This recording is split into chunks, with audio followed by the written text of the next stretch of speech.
know what, guys?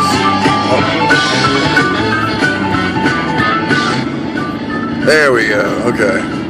You know what, guys? I was driving. I was thinking there was an article that I meant to write a little while ago that I just couldn't get my thoughts out through writing in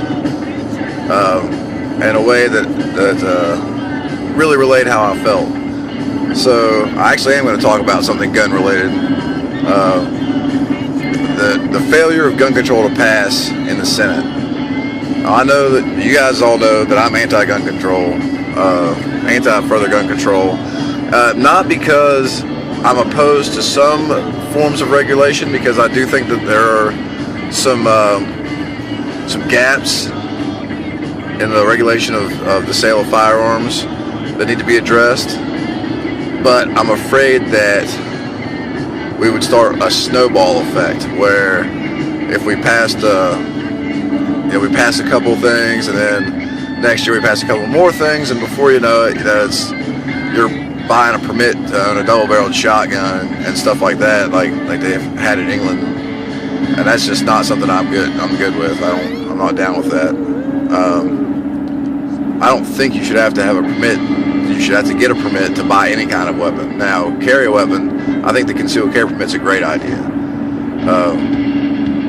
But I don't think you should have to get permission from the government to buy any form of firearm. I'll get a little off track here. Getting a little on the rainy side. No rants. So the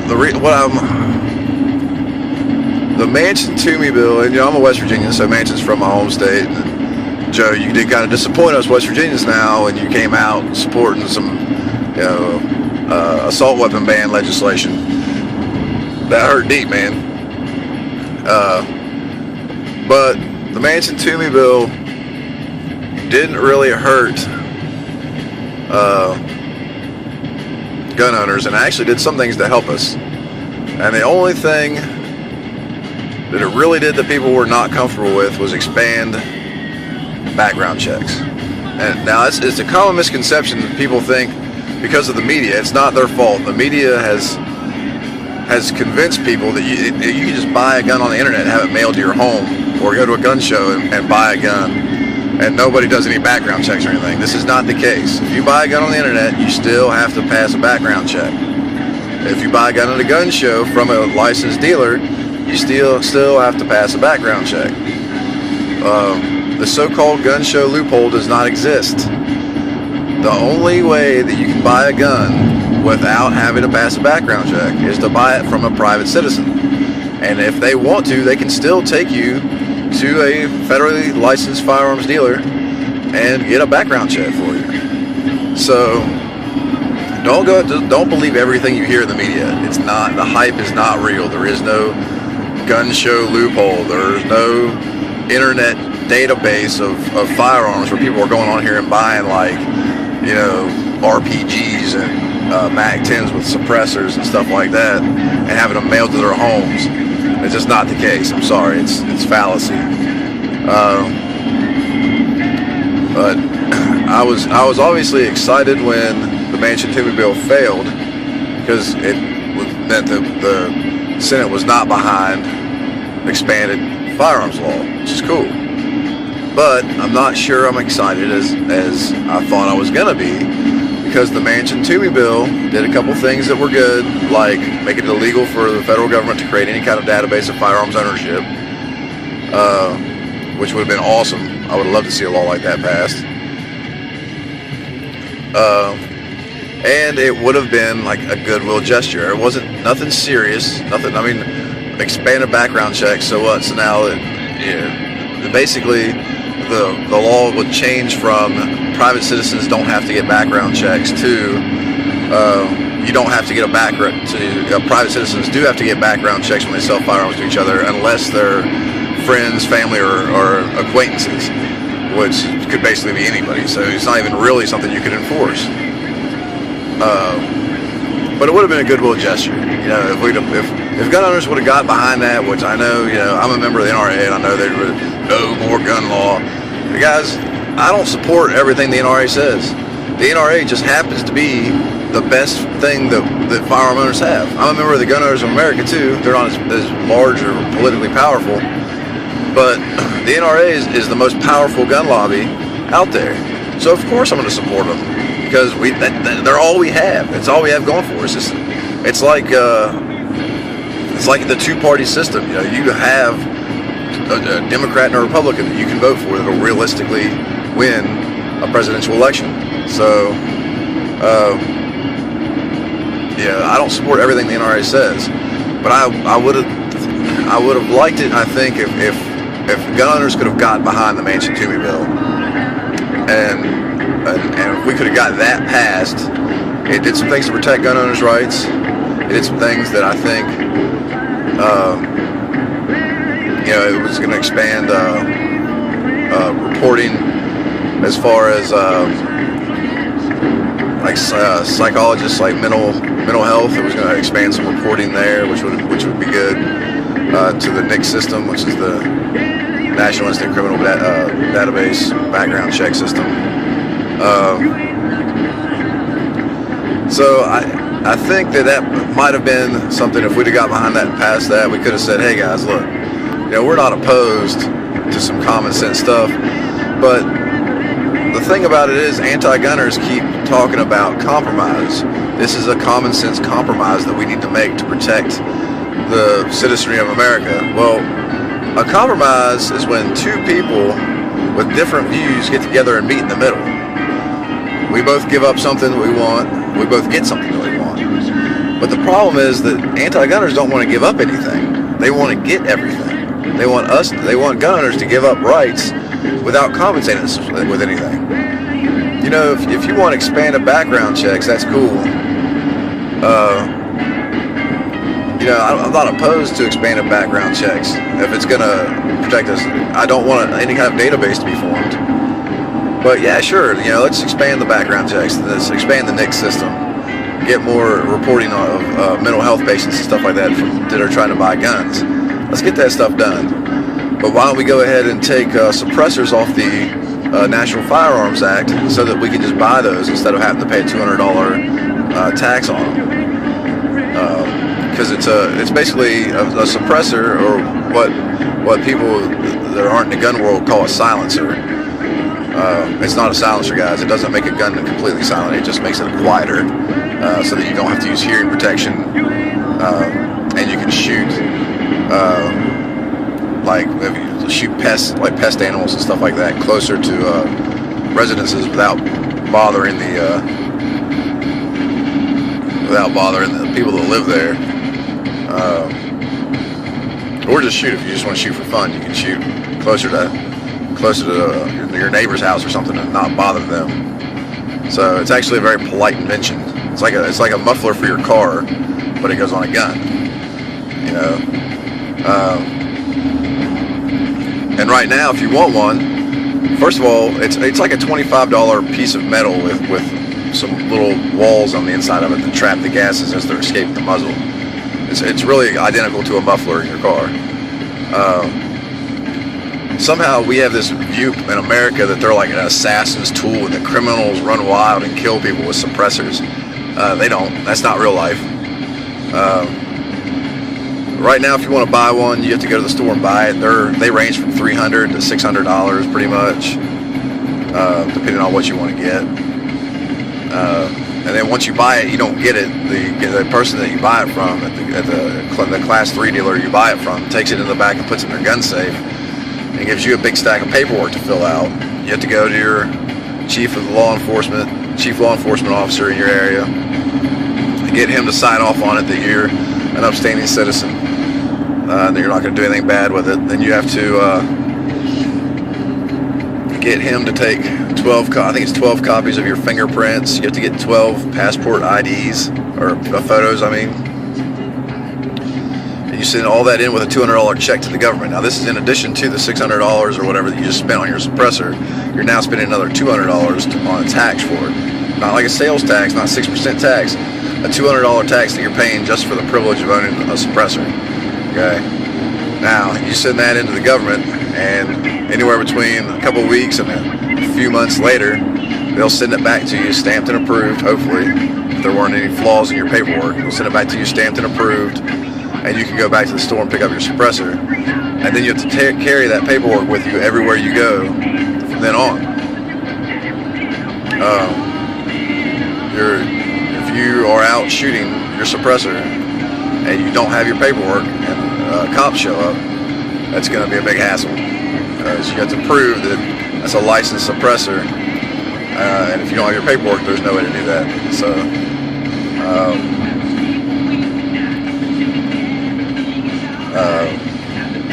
it's just a big hassle, and there's no reason for suppressors to be on the National Firearms Act. That's my opinion anyway. So, anti-gunners, if you're listening, if you're out there listening, and you want me to support you for expanded background checks, that's cool. Let's just put a clause in there that says it's illegal to create a federal firearms database of firearms owners, and let's go ahead and take suppressors off the NFA, and we'll have a deal. If you want more gun laws, if you want me to register my AR-15, my semi-automatic AR-15 with the NFA, that's cool. Let's remove the $200 tax for doing that, and go ahead and allow sale of current automatic weapons to the public through the NFA. I'd be down with that. Let's really compromise. If you want to talk about compromise, let's really compromise. Let's start. I'll give up my gun rights for you giving up your current gun. I'll give up my current gun rights for you giving up your current gun laws. We'll meet in the middle to getting rid of some of the ridiculous crap that we have to go through as gun owners. And then I don't know. It's never going to happen anyway. There's no way. There's no way. And we can talk about common sense and stuff like that.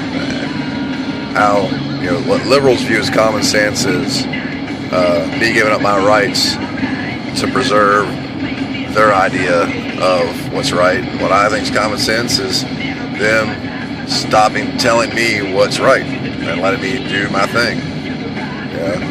What's it mean to be American? It means being free. Montani Semper Libri. You guys have seen it. My signature line on all my posts. It's the West Virginia State motto. Mountaineers are always free. That's what it means to be an American. And unfortunately, we're at a point in our history where the government, large sections of the government feel like it's their duty to tell American citizens how to live. I mean, you got places, government officials passing laws mandating the maximum size of soda pop that you can buy, soft drink. What kind of bull is that? You're telling me, I can't go down to the corner store and get a 72-ounce Coke if I want one? I'm sorry, but this is America, and it might seem like a little thing, but it's exactly that. It's a little thing. There's no point at all for you to tell me what size soft drink I can buy. That's stupid. First of all, we're in a capitalistic government. If somebody has a 72-ounce soft drink they want to sell, and I want to buy it, guess what I'm going to do?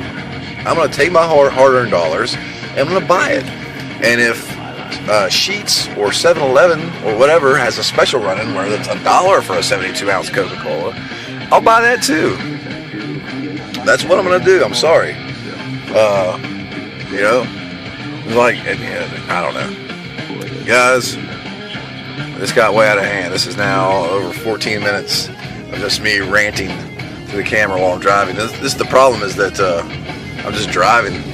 I have this 40-minute commute to work, or 40 miles. It's probably longer than 40 minutes. And if you see, I'm pulling into a little town right now. I've been driving through the country. Now I'm pulling into a little town. This is not where I work. I have to drive through this town to get to where I work. I was a restaurant manager when I lived in Huntington. Now I work at a winery.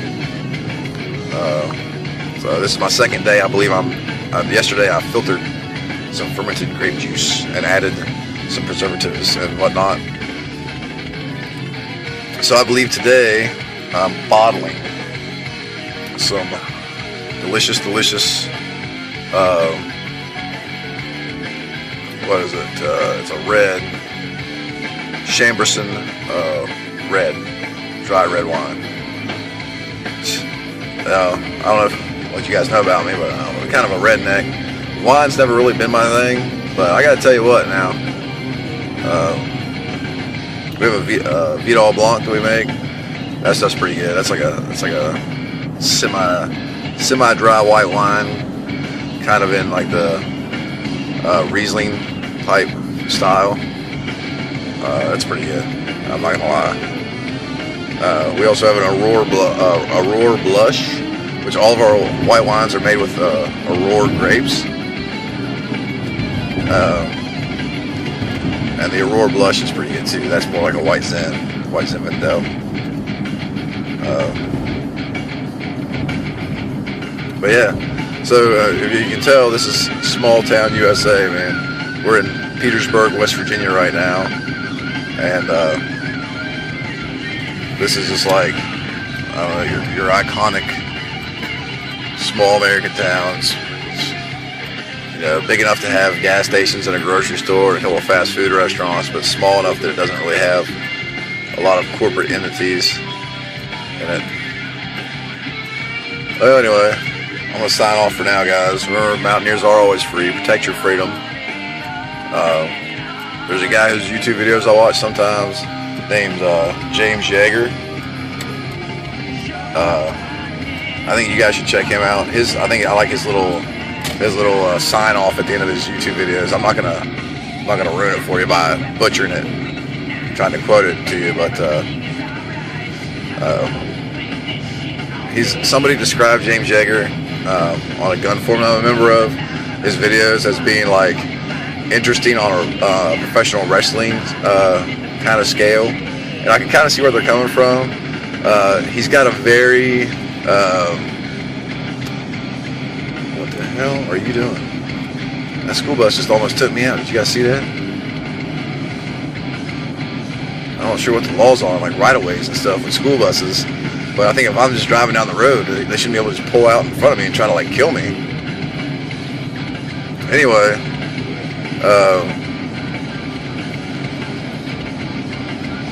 he's got a very, I don't want to say flamboyant, that's not the right word, boisterous, that's a good word for it. He has a very boisterous personality, James Yeager does. And he has a lot of good things to say too. Just sometimes, you know, he's just like anybody else. He has his opinions, and Lord love him for it. But sometimes he goes on a little rants, and I just crack up. I especially love James. I'm sure you'll never see this, but I especially love when he gets on rants about his people that hate on his t-shirts. That cracks me up, man. All right, anyway, I tried to sign off one time already, so I'll sign off again for real this time. Peace, guys.